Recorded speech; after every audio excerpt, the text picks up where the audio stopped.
नमस्कार, आप देख रहे हैं आरएनटीवी नेशनल और मैं हूं पूजा सिंह। आज हम आपको नेपाल की राजनीति में एक ऐतिहासिक और प्रेरणादायक बदलाव से रूबरू कराने जा रहे हैं।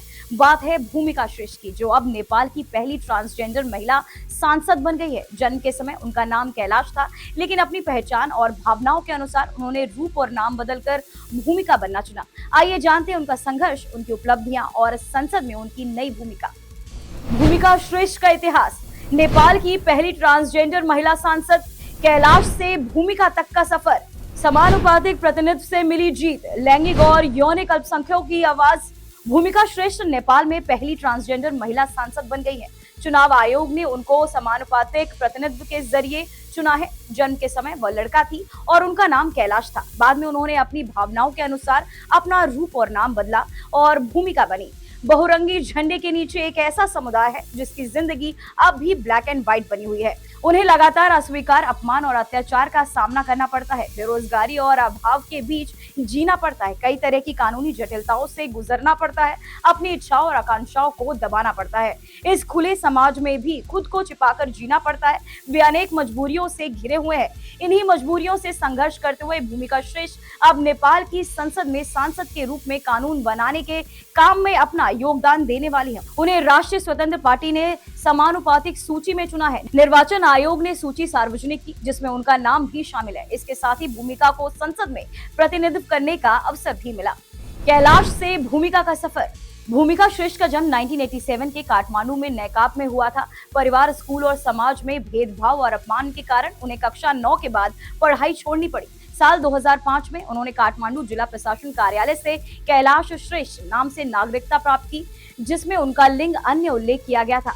नेपाल में तीसरे लिंग को कानूनी मान्यता मिलने के बाद नागरिकता में अन्य लिंग रखने की व्यवस्था शुरू हुई थी। बाद में महिला पहचान के रूप में स्वीकार किए जाने की मांग करते हुए उन्होंने नागरिकता संशोधन के लिए पहल की। लिंग परिवर्तन के प्रमाण के साथ उन्होंने आवेदन दिया। इसके बाद 5 अप्रैल 2021 को मंत्रिपरिषद के निर्णय के अनुसार उनकी नागरिकता में संशोधन कर भूमिका श्रेष्ठ नाम और महिला लिंग कायम किया गया।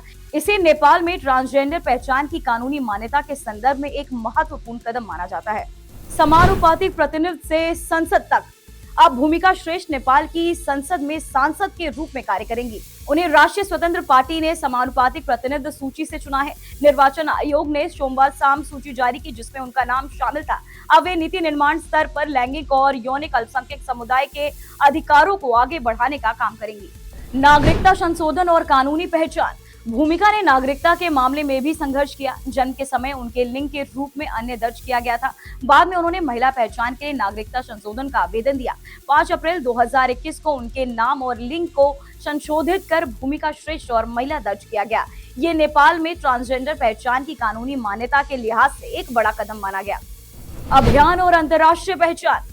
भूमिका लंबे समय से ब्लू डायमंड सोसाइटी के साथ जुड़ी है और लैंगिक व यौनिक अल्पसंख्यकों के अधिकारों के लिए काम कर रही है। इसी सक्रियता के कारण उन्हें अंतर्राष्ट्रीय स्तर पर लैंगिक समानता के क्षेत्र में शीर्ष 100 युवा में शामिल किया गया। उन्होंने अपनी कहानी पर आधारित पुस्तक भूमिका तेस्त्रो लिंगी को आत्मकथा भी प्रकाशित की। सांसद के रूप में नई भूमिका। संसद में पहुंचने के बाद भूमिका का उद्देश्य है कि संविधान में लिखे अधिकारों और व्यवहार में लागू करना, शिक्षा, स्वास्थ्य, रोजगार और राज्य के निकायों में समावेश सुनिश्चित करना। वह केवल लैंगिक अल्पसंख्यक नहीं, बल्कि मधेसी, मुस्लिम, आदिवासी, दिव्यांग और अन्य पिछड़े समुदाय के मुद्दे भी उठाएंगी। नेपाल की राजनीति में नया संदेश। भूमिका पहले नेपाली कांग्रेस से भी जुड़ी थी, लेकिन बाद में समावेशी प्रतिनिधित्व और परिवर्तन के एजेंडे को प्राथमिकता देते हुए उन्होंने राष्ट्रीय स्वतंत्र पार्टी से अपनी राजनीतिक यात्रा आगे बढ़ाई। नेपाल की राजनीति में यौनिक अल्पसंख्यकों का प्रतिनिधित्व पहले भी देखा गया है। उदाहरण के लिए सुनील बाबू पंत खुले समलैंगिक पहचान के साथ संसद में पहुंचने वाले पहले नेता थे, लेकिन भूमिका श्रेष्ठ ट्रांसजेंडर महिला के रूप में नीति निर्माण स्तर तक पहुंचने वाली पहली प्रतिनिधि मानी जा रही है। उनका चयन नेपाली राजनीति में समावेशिता का नया संदेश देता है। उनका मानना है कि पिछड़े समुदायों को भी अवसर मिलना चाहिए और अन्य राजनीतिक दलों को इसे सीख लेनी चाहिए।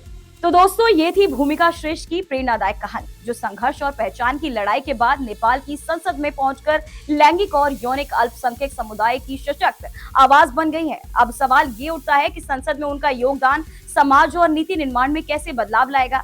आप इस ऐतिहासिक उपलब्धि और भूमिका श्रेष्ठ के संघर्ष के बारे में क्या सोचते हैं, हमें कमेंट सेक्शन में जरूर बताइए और देखते रहिए आरएनटीवी नेशनल, क्योंकि हम आपको हर बड़ी खबर, हर ताजा अपडेट और हर महत्वपूर्ण नजरिया विस्तार से बताते रहेंगे।